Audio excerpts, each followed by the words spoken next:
Hi, welcome to Ketobiography. I'm one of your hosts, Robin Dobbins.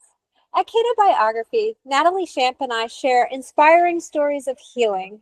We illuminate personal journeys that demonstrate the life-changing power of the ketogenic lifestyle, empowering our listeners with wisdom while building a thriving community. Hey, Natalie, tell us about our guest today. Hi, Robin. Today's guest is Tia Reid. Even over video, her positivity shines through. A retired director of nutrition services with 35 plus years in healthcare, Tia reversed type 2 diabetes, metabolic syndrome, and sugar addiction through a low-carb, high-fat lifestyle, eliminating over 20 medications. Wow. Now, a certified keto coach and sugar addiction specialist on Dr. Crow's team at Torward Health, she helps clients heal with real food, mindset, and lasting change. Tia, welcome. We're really thrilled that you agreed to come on here today. I've heard you on other podcasts, and I'm just like, oh, I want to talk to that lady. She's so awesome. So thanks for agreeing to come on here, and we're happy to have you. Thanks a lot. I'm really excited to be here myself. And I've been listening to your podcast. I want to thank you for all the work that you're doing to spread the healing word all over and listen to people's lived experiences because they matter. They matter a lot. But a little bit about myself. First and foremost, I am a sugar carb addict in recovery. That's how I always start before anything else. That is me. And to tell a little bit about myself, I was sick, very, very sick and tired, and I just felt like I was going to die any day. I didn't really want to hurt myself, but I had thoughts that it would be okay if I didn't wake up, one day. And I, had been diagnosed with non-alcoholic fatty liver disease, type 2 diabetes out of control with the insulin pump, pump titration up to 160 to 180 units a day. And then I had 50 units of Lantus at night. I was overweight, GERD, depression, clinical depression, on 2 medications for that. Migraines, I was using a CPAP, a bag of medications. I had adrenal insufficiency from a tumor in my right adrenal gland. I had been, that had been making my cortisol. I had too much cortisol for many, many years, and it was large and they needed it to come out. So they ended up having to take my whole right adrenal gland out. So when I was done with that, my left one had fallen asleep. So therefore I wasn't making any cortisol. So I was on, I had a dexamethasone shot with me. If I was ever in an accident, I didn't have fight or flight. So I had a medical bracelet. I had to take hydrocortisone, all day, which makes you very hungry, by the way. So I was, always hungry. And there wasn't much I could do about it from what the doctors would tell me. Every time I went, it was just like another medication. And as far as diabetes goes, I was told to, eat 46 grams of carbs per meal 3 times a day. Also 15 grams of carbs per snack, at least 2 snacks a day, and not to go 4 hours without eating. And I just got sicker and sicker, and I didn't understand what was happening to me because I was kind of thin by nature all my life, and I just started gaining more weight and more weight. And I was on statins.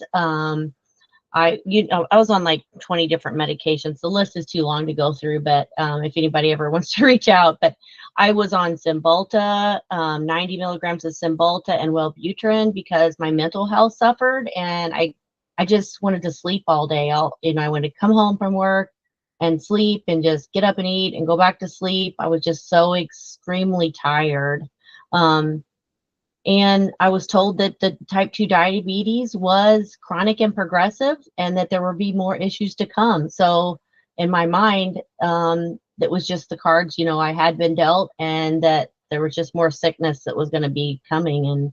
And I ate myself to 260 pounds. I did a lot of hiding and lying and sneaking in secret. And there was so much guilt and shame that it was unbearable at times. And my kids could see my, I was suffering, and we'd go on family vacations. I couldn't walk very far. I just said, go ahead, go without me. I'll be there eventually. And I felt like I was like 80 years old. The statins had, that I was on, I don't know, they made me feel like I just had to really hold on to a railing, even just going up the stairs. I just constantly in pain. So, I was on Vicodin as needed for pain. Uh, it was just crazy. And my family was so worried, and they asked me to find some help. And I went to visit my cousin in New Mexico, and here I am coming off the plane, and he's used to me being pretty like energetic, and I looked really bad. I had the CPAP, I had a bag full of 20 medications, I had the insulin pump, and he's like, there's something wrong. There's got to be a better way. He said, I heard of this doctor called the carb addiction doc. Why don't we get you an appointment with him?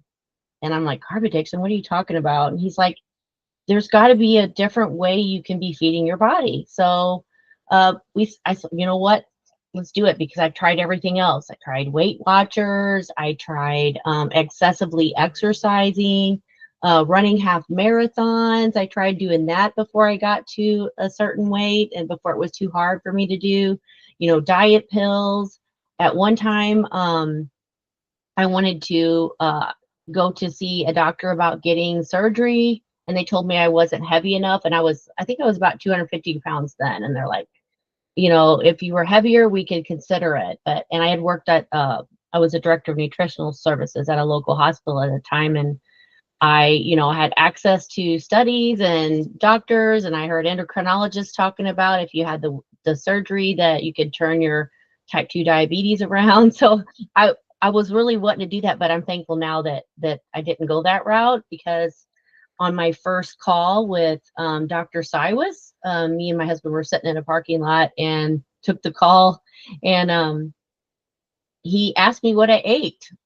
We went through like a day of eating, and he asked me if I could get rid of my love affair with carbohydrates. And I'm like, well, I don't know. Don't you need it to live?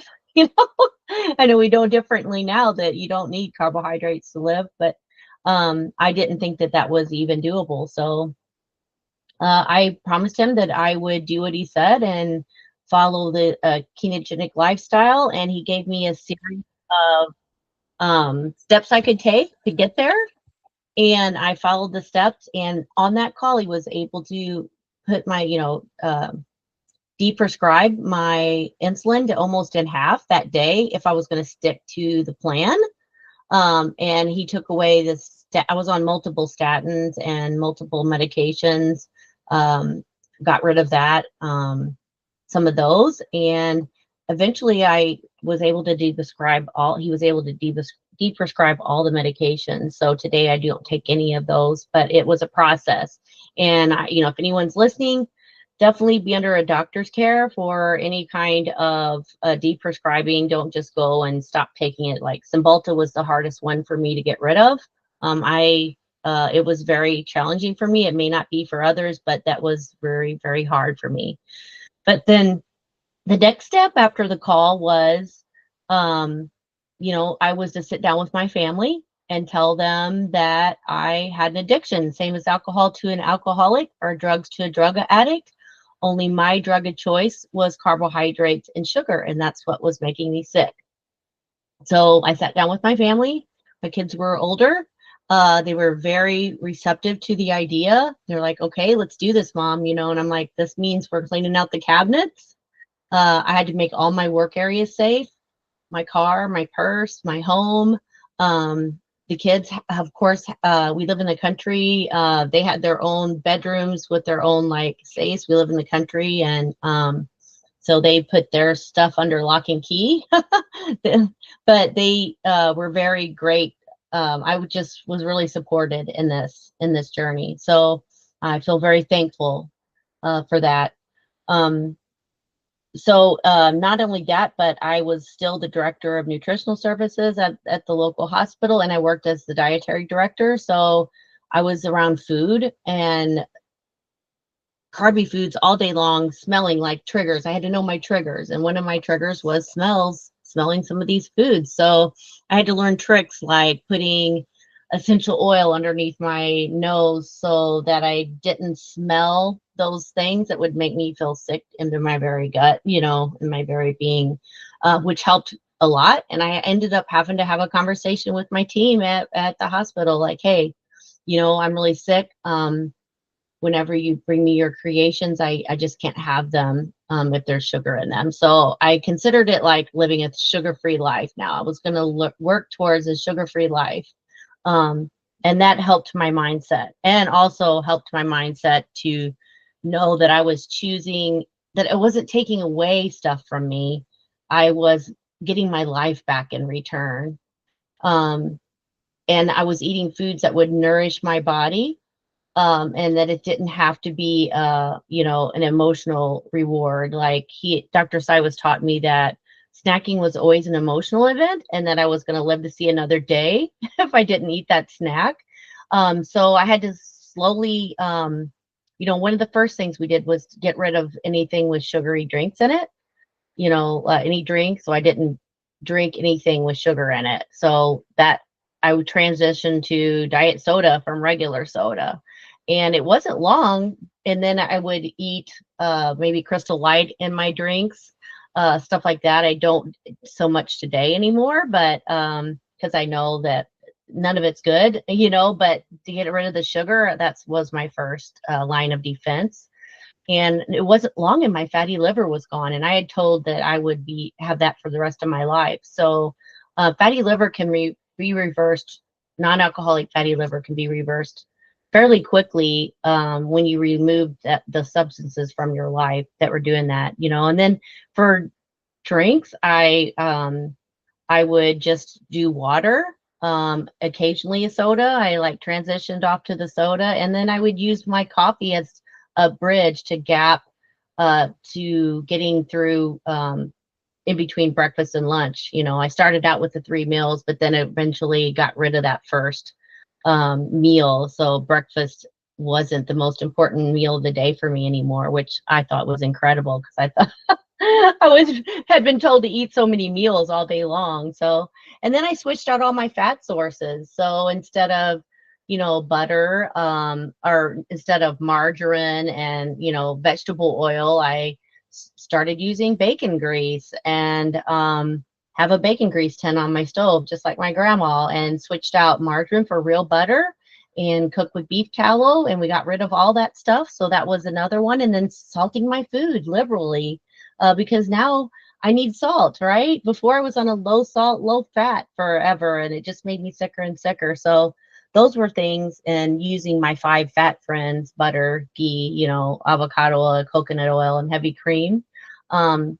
And eventually I just didn't want that breakfast anymore, which was pretty magical. So then I was like fasting on my own. Who would have thought I would ever be fasting, you know? And then dessert would be an activity. So you would get up. We would maybe put a puzzle together after dinner instead of having dessert, or go for a walk, or, you know, or sometimes it might be I felt really emotional because nobody's going to take away those, you know, no food plan's going to you know, change the way society gets together. That's what I was looking for. So we had to like put other emotional management, non-food related emotional management system in place. So sometimes it would be just calling my daughter, you know, or calling a friend to say, hey, what are you up to? I'm doing my dessert walk, you know, or whatever it may be, to get myself moving, because I didn't want to move before, but now all of a sudden I was losing some weight. So I did want to walk, and it was a chore. It was hard for me to not eat fruit, but as a diabetic, I wanted to heal. So fruit's kind of like nature's sugar. So I eventually started with berries, and then tried not to eat fruit anymore, which was a game changer for me. And then eventually kind of went to carnivore, and that's how I got rid of all the rest of my medication. So I really believe that food is medicine, and that what you feed your body, you know, can heal. Food really can heal your body. And food addiction's not going away, but I can effectively manage it right now. and perfection's, the enemy. So if I mess up, I just get back on the very next meal. But for me, it's like, I don't want any of those diseases to come back. So it's very easy for me to say no. Um, and if I find myself mindlessly wanting to snack between meals, I might reassess the meals that I've had before and maybe add some more fat. But food addiction fundamentally manipulated my emotions, my logic, my outlook, my self-advocacy, and my mentality. And I always tell people, if you've heard me talk before, the consequences of my carb addiction were physical, or biological, psychological, and social and spiritual. So, I had false feelings. I was very depressed and worried all the time, communication problems, work-related problems, loss of friends, and then all the metabolic things that I had wrong with me. And then eventually spiritual loss. I just didn't want to go out in public. I didn't want to go to church anymore. I didn't have any contact with nature. So biochemical repair really was needed for me. And I believe today that addiction really is a physical illness of the brain, and that the first line of defense is feeding yourself proper nutrition, because addiction is progressive and it is for life, but type 2 diabetes does not have to be. And yeah, it can result, and it was going to result in either disability or premature death, or I was going to lose a leg or an eyesight. So I'm very fortunate that I had the support in the community that I needed to get there. But before the insight, I faced many problems, without understanding the root cause. And addiction can be, it's never going away, but I have the support. That's why community is so important, and things like this and people like you putting podcasts and stories out here so people know that there's hope out there. um I do believe that we're not broken, and that we can help each other with the real lived experiences. I also learned along the way that feelings and urges and habits are all just kind of normal part of being human, and they don't make us broken, but they are like clouds in the sky and they pass by. So they change at any minute. So you don't have to fight them, you don't have to fight with them because they're going to pass by. So you can delay and distract any habit that you are doing if you just take that pause.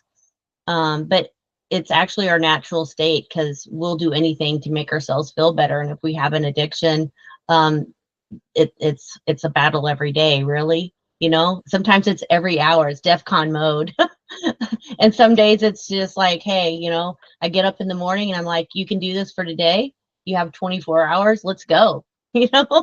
Um, but everything really you experience is temporary. You're not it. It's not you. And none of it lasts very long. So it's ever changing. And by the time you notice it, it's probably already changing. So if you can just get through that and find non-related food things to do, you can get through.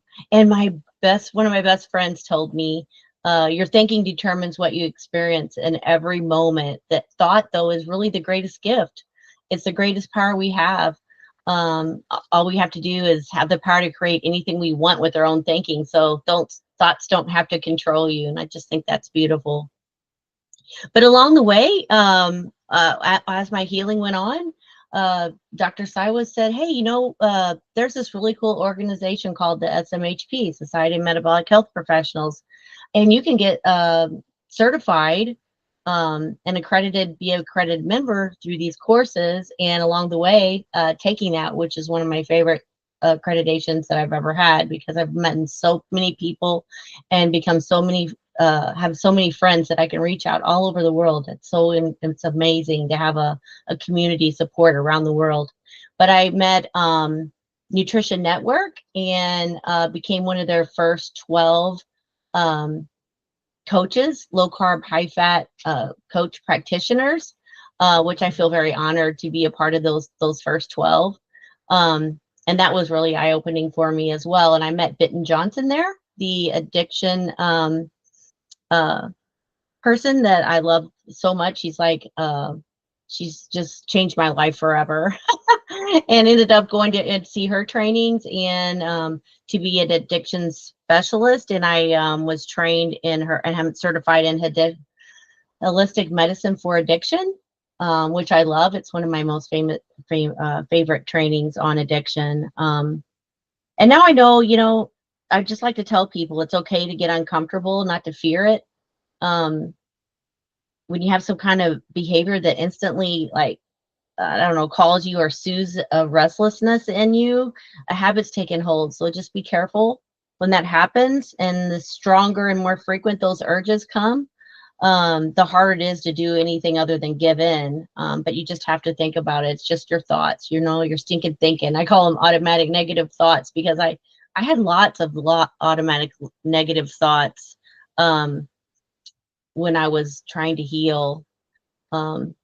Another really cool thing that I was able to do was I went to the center, CNAPS center. Oh, I can't remember what the whole training is for, but it was for relapse prevention, and it really helped me see. It's kind of like learning 12 steps, kind of, but you just kind of put it towards food. But I learned that during this time of me being abstinent, that abstinence gives you the clarity you need to do the work to heal. So that's why for me, abstinence is a choice, rather than some people can use harm reduction products, but I have trouble with them because some of those light up my brain the same as the real thing. So just kind of just know what your triggers are and your cues, so that you can get through it. But I could see, like, I don't know, I could see, I'm trying to think of what I was saying. I lost it for a minute. That's okay. I'm Why don't so we sorry. take a little break for a Yeah, second? Because I am just in love with your story. It is just completely 100% relatable, and I think that we get really lost. I'm in the mental health space, so you get these extreme stories of people healing and reversing their schizophrenia or bipolar disorder and all this thing, and this big thing. But like, you had all of these metabolic syndrome things that so many people have, and a lot of times we don't recognize the work that gets put into just kind of like the normal things that yeah, people go through, right? Like, if you can call that normal, it's not normal, but our society seems to think it is. And so the story is just really relatable. And yeah, I'm sure you have more to say, so Yeah. bring it in when you're ready to. But I Yes. just like the words that Dr. Sivas was telling you, like, just such compassion in that, and feeling that and seeing what it did for you. Like, you changed absolutely everything, and then said, you know what, I want to know more, and I want to share more. So I just wanted to recognize how extremely relatable and exciting that is, to hear that these things, like you said, addiction is progressive and for life, but type 2 diabetes is reversible. That is a huge statement. These things, like so many of these things, are in fact reversible. You've also given quite a few like little tips here and there. And so just a little bit ago, you said you had a lot of automatic negative thoughts. Can you yeah. give an example of what automatic negative thoughts are, and then how you deal with those thoughts? Well, I mean, I can see them coming. You have to just know your values too.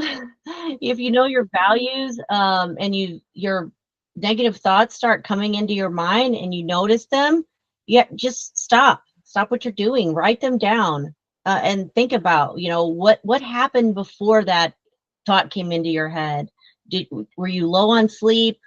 um did something stressful happen? Did you get into an argument with your spouse? There's so many things that it could be, but I like to go about 4 hours back in my day and kind of like analyze what are the things that happened, what could I have done differently to stop that thought from entering my mind, and then replace it with a positive, because there's always a positive versus negative, good and evil. Like, what could you do differently in that situation that would have brought you towards your goals instead of away from your goals? And sometimes it's a process, it takes time, and you have to be patient with the progress that's happening and patient with yourself, because you will mess up. Everybody messes up. No one's 100% perfect all the time.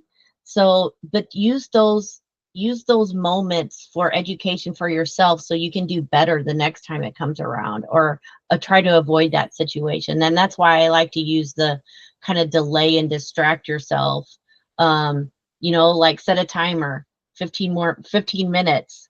Are you still hungry when that happens? And in 15 minutes time, a lot of times 15 minutes goes by and your mind's already on something else.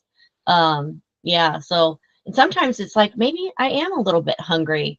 I'm going to eat some coconut oil, a little bit of fat or something, and that gets me through. Or maybe it's some coffee with some cream on it, a source of fat, to get me through. And, another thing I also like to do is just use that. I like to fast at least, 16, 18 hours a day, sometimes 24 hours, an OMAD a day. And I like to use it's called a Zero app. And you can, like, if you have a goal, you can put in like 18 hours, and you can look at that every now. It's kind of a challenge. You get like, oh yeah, well, I only got 1 more hour and I'm 18, I'm in, it kind of psychs you up a little bit, but not to be too hard on yourself when you do mess up, because you will.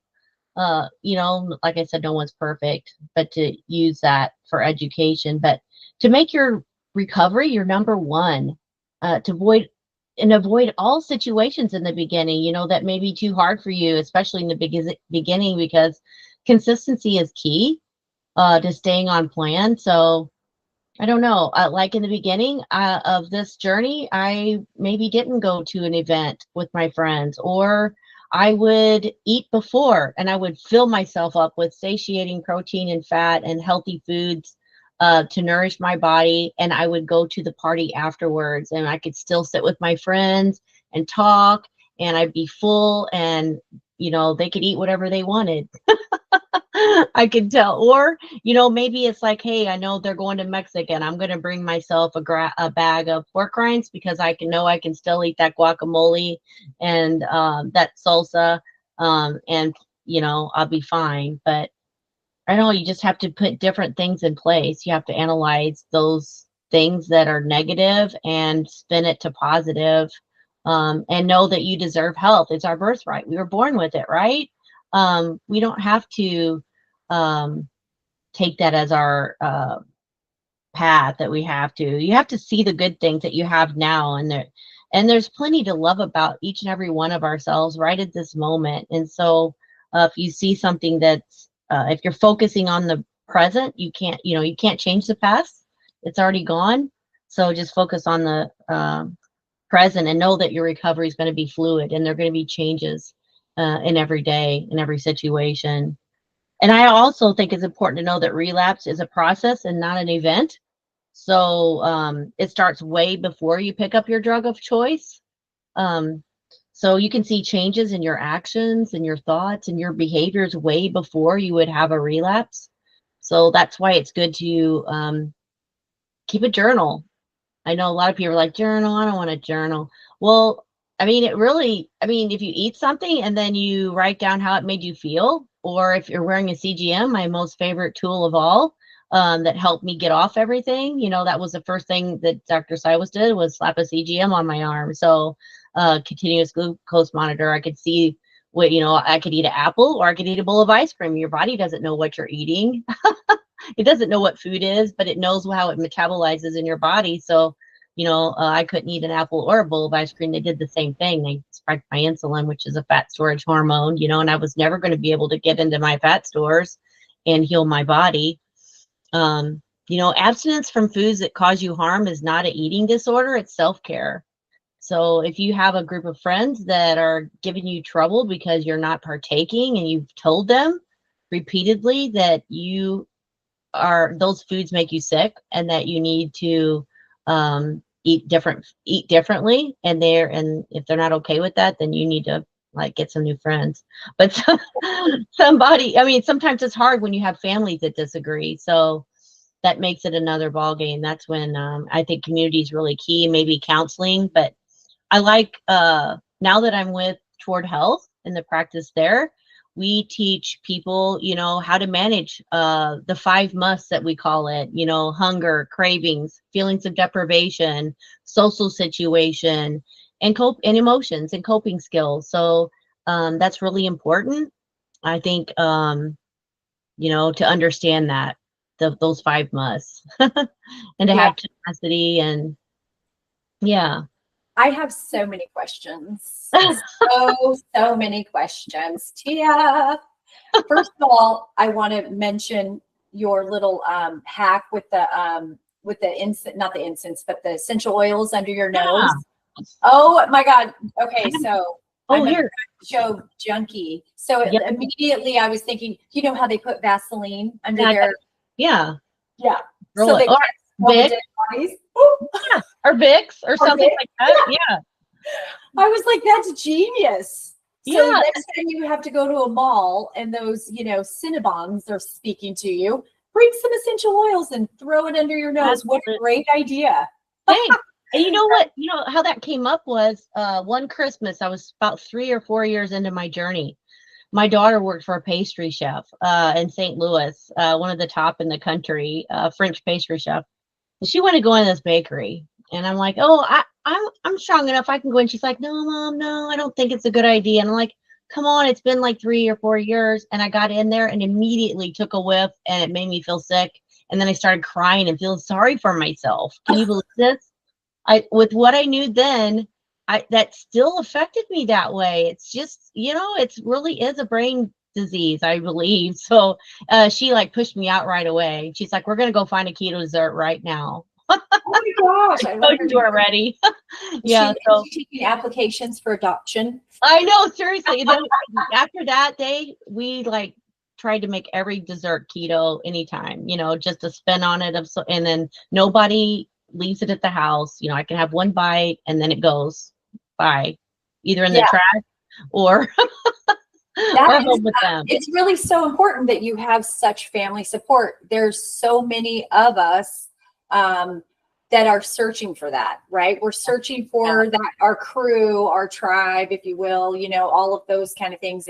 And boy, are you fortunate that you have them under your roof. That's very rare. It is rare. I feel blessed. Yeah. And and you should, because that's amazing. And that's why community. That's why community is like the opposite of addiction. I do love that Toward Health has the app. You know, people can reach out. There's even like on our app we have you know, I need help like now kind of thing, and it's community member driven, and people can post anything in there, and others that's been through it, lived experiences, will say, hey, don't do that. This is what I've done, you know, to avoid that situation. So it's pretty cool. That is cool. I want to hear more about that. But my first question is how, I want to phrase this properly, but that, you know, there is a difference between cutting sugar, right? How you talked about how you started to cut the sugar. And then there's an addiction, right? Where you have to change your behaviors, which you a little bit talked about. How it, now that you're a pro, if you will, how do you address that for maybe a new client? How do you start with that? Well, when someone joins our practice, they go through a series of questions and forms. So, you know, and Dr. Tro makes sure that he does the CAGE questionnaire with everyone, which is kind of like, you can look up the CAGE questionnaire, and it's like towards alcohol, but you put food in there, and it'll kind of just like be an eye opener for you to see whether or not you have tendencies towards addictive properties towards food.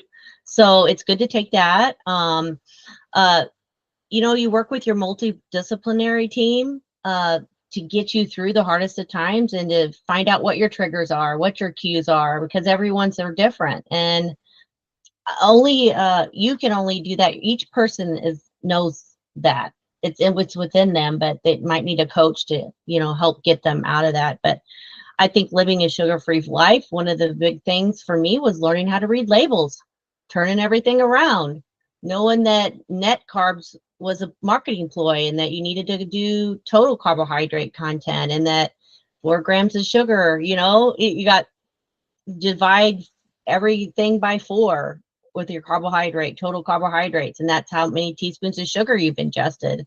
That was an eye-opener for me. One time I did an experiment. I wrote down everything I ate for the day, total carbohydrate content behind each item, divided that by 4, and that's how many teaspoons of sugar I had eaten. I mean, it was like almost a whole jar.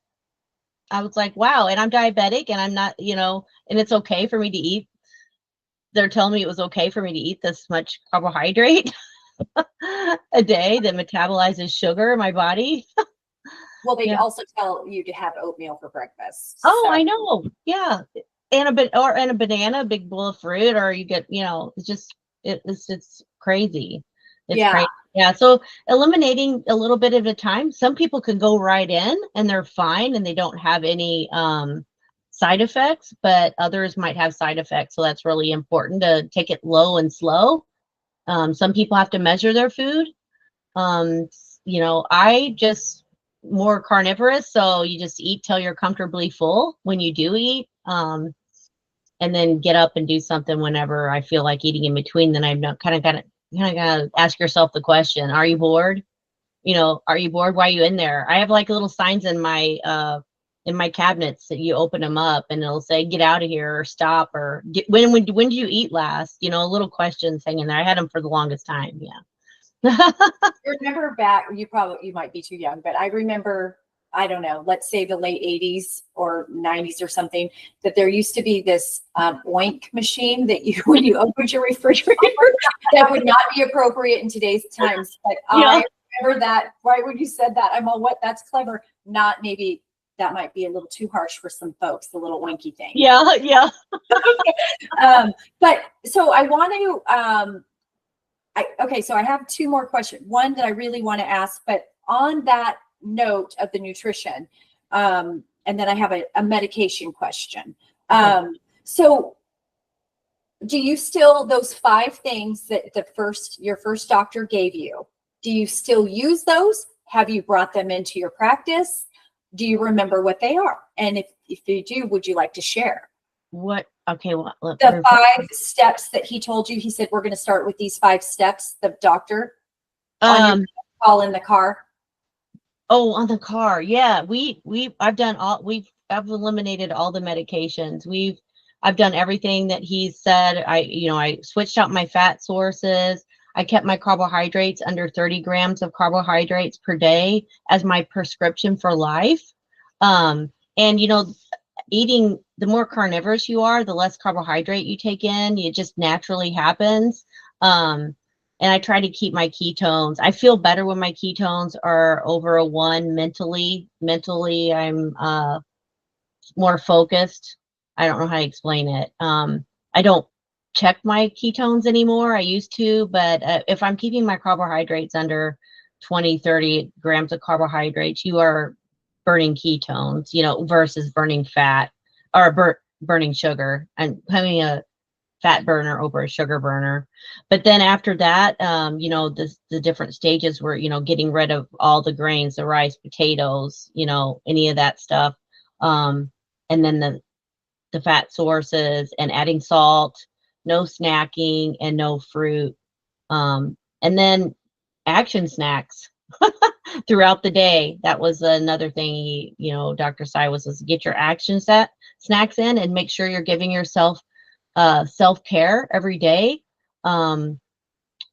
Make it your priority that whether it's sitting out and in the sunshine, reading a book, calling a friend, whatever it is that brings you joy, have 5 or 10 of those on repeat, that you don't have to have decision fatigue over.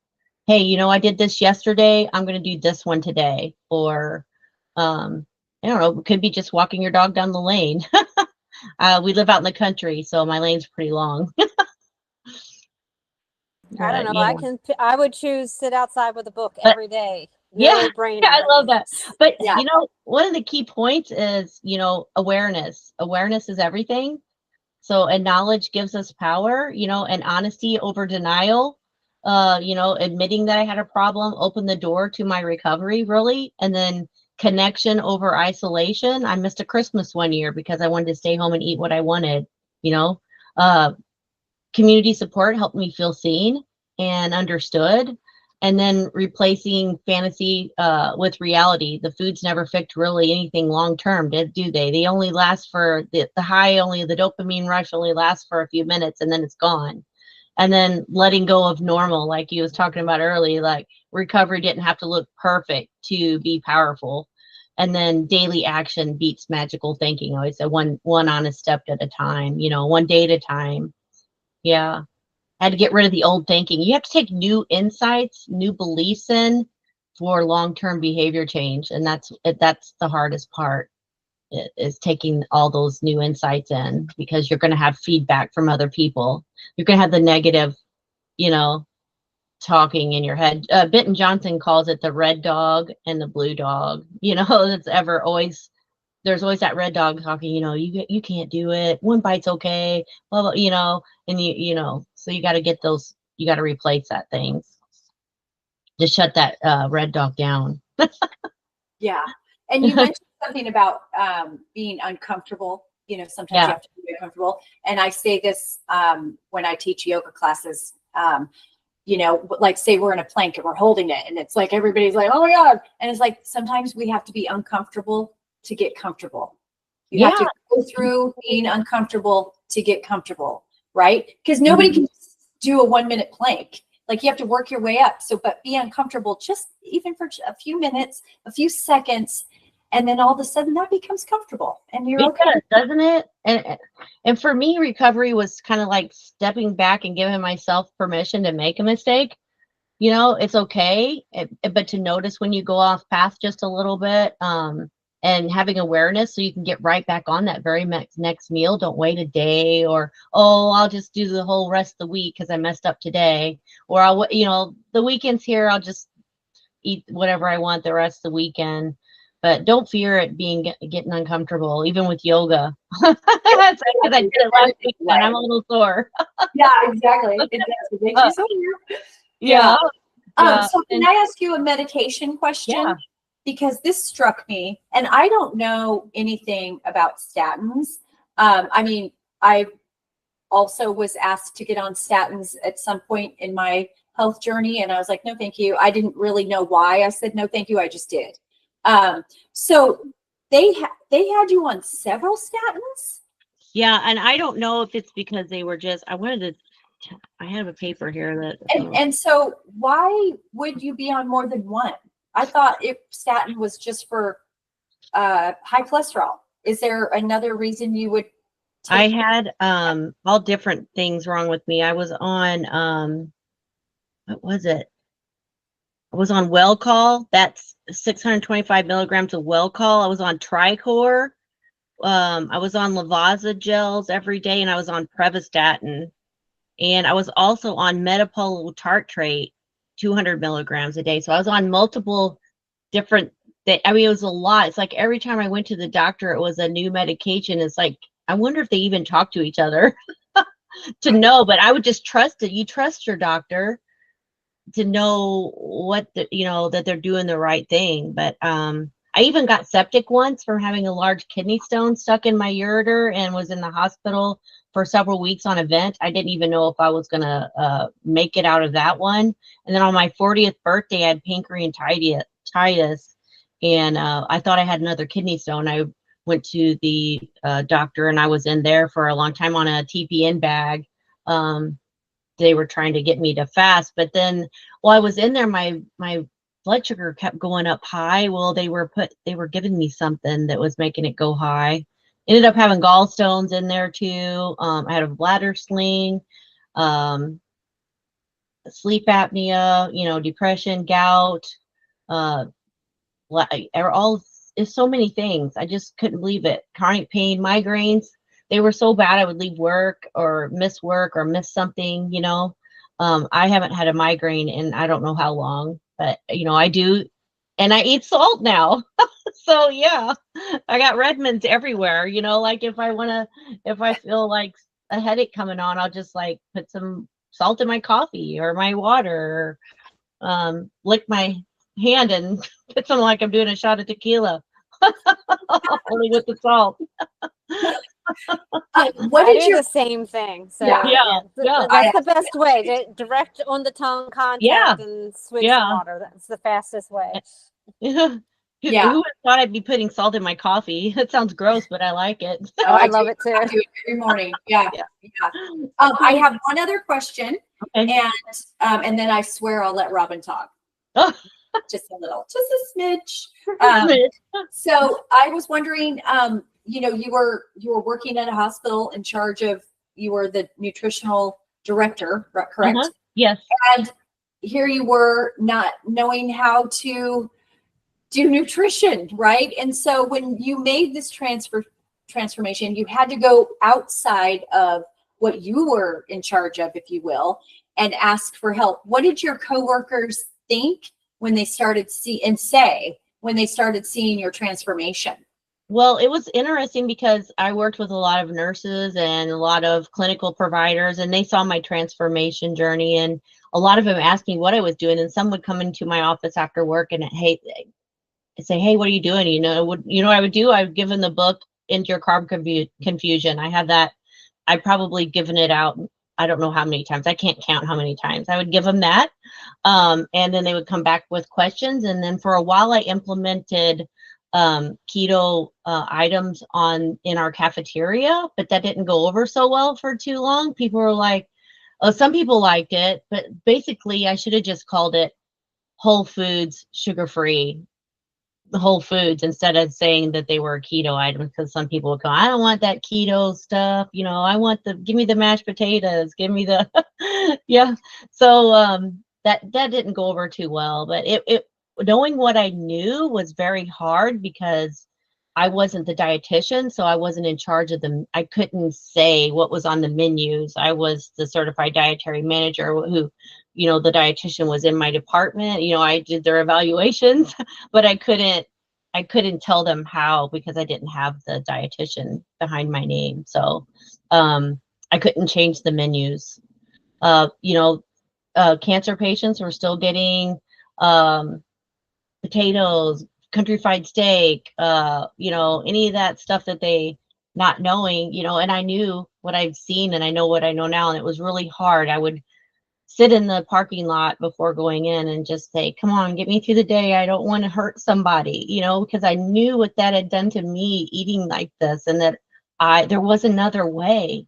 And I wanted to spread it loud and wide and to the rooftops that, hey, you can just eat real whole foods. Just don't put any sugar in it. Don't put any flour. Don't put any starch on it. And it's way easier than I thought it would ever be. And I'm very satisfied with the foods that we eat. And and everybody can do it too. They just gotta, get with someone like you guys. get with Toward Health. Get with anybody. There's so many providers out there, and if you can't find one, you can look on the SMHP website, and there's providers out there for people in your area. And if not, maybe somebody can connect you. Yeah, connection. Certainly, any of us can connect, and the website, the SMHP or Nutrition Network websites are great starting points for finding a practitioner in your area or somebody who will do it virtually. So those are great resources to throw out there while we talk. Can I talk now, Natalie? Is that cool? All right, cool. I will allow it. Okay, thank you. But you asked my question because I was going to ask about that. Your nutrition, you had a career in nutrition. You're around all this food in a hospital setting, and then you find out this whole other way of thinking, and it's got to be just like almost like a slap. Like, I've been doing this my whole life. This is my career, and now it's turned on end and it's upside down and backwards, but it makes sense. And so anyway, she asked the question. We won't talk about it anymore. It's fine.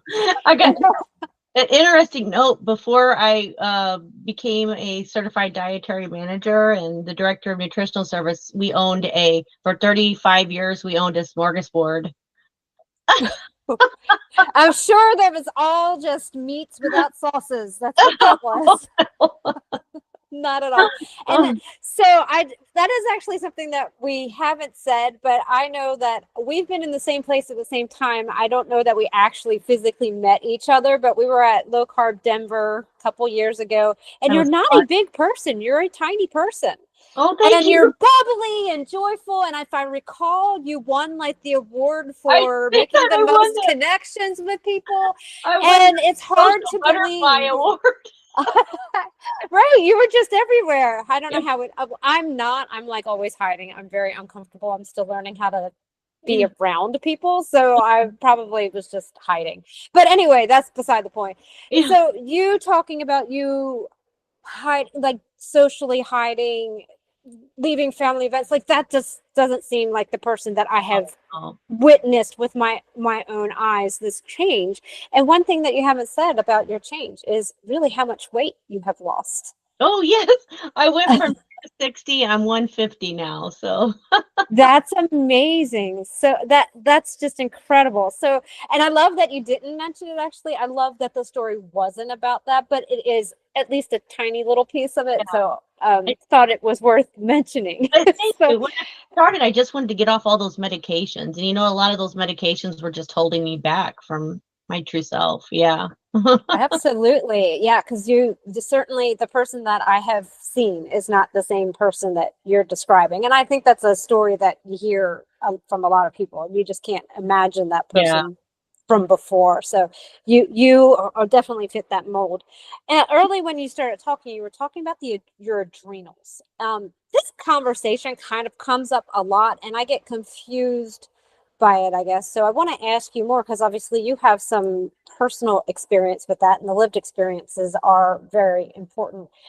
The adrenal connection and the stress levels and all that certainly affect every part of your body, but can you Yeah. explain that a little more and what that means and kind of the effects I'm and not a those doctor, things? so I No, that's don't have okay. that. Yeah, Yeah, but from I mean, your I had experience. when I went to the Center for Advanced Medicine, and I found an amazing doctor that works with just adrenal glands there, and I was very fortunate to have him. But he looked at me when I first came in, and he said, "You have Cushing syndrome." And I was like, "What is that?" And he's like, "Can I see your driver's license?" And I said, "Yeah." I showed him my driver's license. I had a hump on my back. Really, I had a lot of facial hair. I had a really big belly, a really big gut, but small, skinny legs.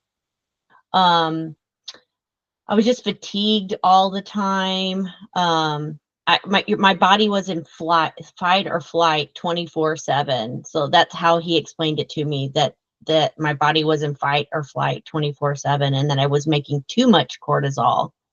So which, makes you heavy. So anyway, it messed with everything. It messed with everything. And then they had to take it out, at first, sorry, I'm stumbling all over the place. There was a small tumor, like fatty tumor, is what they had told me years ago that I had it there.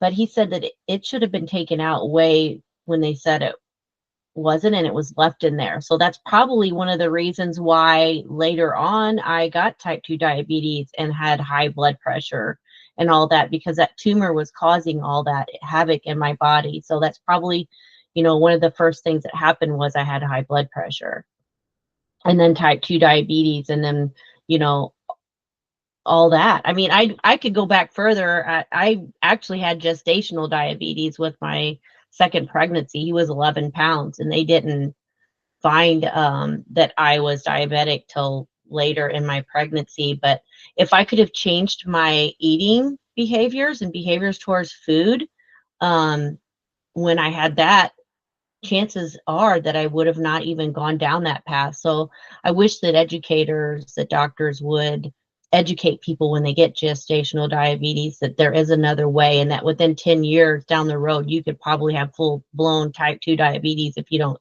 change your eating patterns. Yeah, Yeah, that is something that kind sorry, of gets kind of went off. overlooked. whatever happens to a female when she's pregnant Yeah. often comes back at least like 10 years later. That stuff that comes back. So you're getting a window, a glimpse into your future, Yeah. and you could do something about it right then if somebody connected those dots for you. Yeah. But It gets me nobody's goosebumps. doing that. Yeah. Yeah. Knowing what I know now, you know? Right. You can't go back in time. And that's actually what I was going to ask you next. You've had like multiple surgeries. Yeah. I had 3 So sized tumors in my uterus. I had to go to a cancer doctor for that because they thought that I'd be full of cancer. But I went to the Center for Advanced Medicine for that too, and had to have a radical hysterectomy. And I didn't have to have any treatment afterwards. I was very fortunate. But yeah, and that I think is that's so all from all insulin resistance. yeah, that's what I was going to say. So was this all connected to that? Yeah. So you have this one thing, you have insulin resistance and all of these things, all of your Insulin metabolic resistance syndromes, is and like then surgeries. And I mean, it's the root of nuts. all of these diseases. So, and at the root of it all is chronic stress, processed foods, sedentary lifestyle. I had all that, seed oils, all that from ultra processed food, lack of sleep. Yeah. Well, and it certainly doesn't help that your adrenals are on fight or flight Yeah. nonstop Yeah. as well. So yeah, you have that going on, and then plus what you're fueling yourself with is also a stressor. So Yeah. you were like double timing everything. Yeah. And your body was screaming at you. It was saying, "Hey, something's No. wrong. You Yeah. don't need to live on 5 different statins. You could probably Yeah. do something different." But we And didn't know. my body couldn't metabolize all the carbohydrates I was taking in, so that's why I was on all those lipase pills to try to get my pancreas to metabolize my food. Yeah, it was pretty bad. Yeah, and you've reversed so much. It's just amazing to hear. And our hour is like almost done, and I feel Are you like kidding? it's just I know, right? It goes by so fast. I was We nervous. do like keeping it, yeah, we like keeping it a little shorter and Yeah. sweeter. But I feel like, yeah, well, there's just so much. And I just want to thank you for all that you do, because you've been out here, you got inspired very early on. Like you said, you're one of the first people to become certified. You have been telling your story and helping so many people. And you went from one career in nutrition to a completely like polar opposite career in nutrition, and you're just helping people. And I want to just say I appreciate that, and I'm sure many people do. So Thank you. It matters. Telling your story matters. Everyone should tell your story here.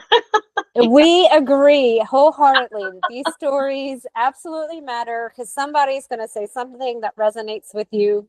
Maybe not everybody, but somebody's going to say something, and it's going to resonate and inspire hope. So before we let you go, where can people find you? You can find me at Toward Health. I'm one of the health coaches there at Toward Health.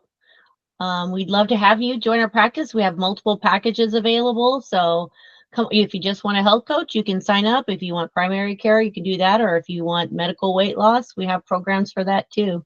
And we have a great app. If you just want to dip your toe in and get our app, it's $18 or $17.99 or something like that a month. And join a community of like-minded people that can support you. Yeah. That's a smart idea. I love the app idea. Yeah. Also, I just want to mention you posted, I have one final question for you, but before I ask you this question, I just want to tell everyone, if you want to see Tia's transformation picture, she just posted one on social media just a couple of days ago, I want to say. And I was like, what? You don't even look like the same person. This way of eating literally turns back time. It really just does. And so with that, I would like to ask you, you looked beautiful. Absolutely. Well, in both, you look beautiful in both, but what a transformation. I'm 57 now, and I feel like I'm like 37 instead of 57, And at 37, I felt like I was 60 or 70. I exactly know how you feel. So what key insight can you share to help others write their keto biography? Oh gosh, I don't know. I'd say don't worry about being perfect. Just start, make your home your safe place. Join a community because support is vital these days. There's so many great communities out there. Remove all the drug foods from your house. You have today, right? Don't wait another day. If you think that you are sick or need help is right around the corner. Yeah. And there are so many people like you and other coaches like Robin that Yeah. are there to help you. That's what they're here to do, because once we get into this, we know that it's so sustainable, and it's not easy, but it's easy. Yeah. Right? One meal at a time, one day at a time, right? Day at a time. That's Yeah. right. That's right. Well, Tia, it has been an absolute pleasure. I feel like we could just talk about your adrenal glands for an hour. But I hope so. Well, yeah, right. I wanted to make sure I asked that question because I was like, Yeah. nobody's talking about this, but it's really important. Yeah, It is. it's really important. I could probably talk another whole show about it. Yeah. Well, We'll have to do that. with that being said, please think about that. We'd love to have you back to talk about a subject matter that you've dealt with. Like, seriously, this would be great. But with that being said, thank you so much again for joining us today. On behalf of Robin Dobbins, our guest Tia Reid, and myself, Natalie Shamp, thank you for hearing our keto biography.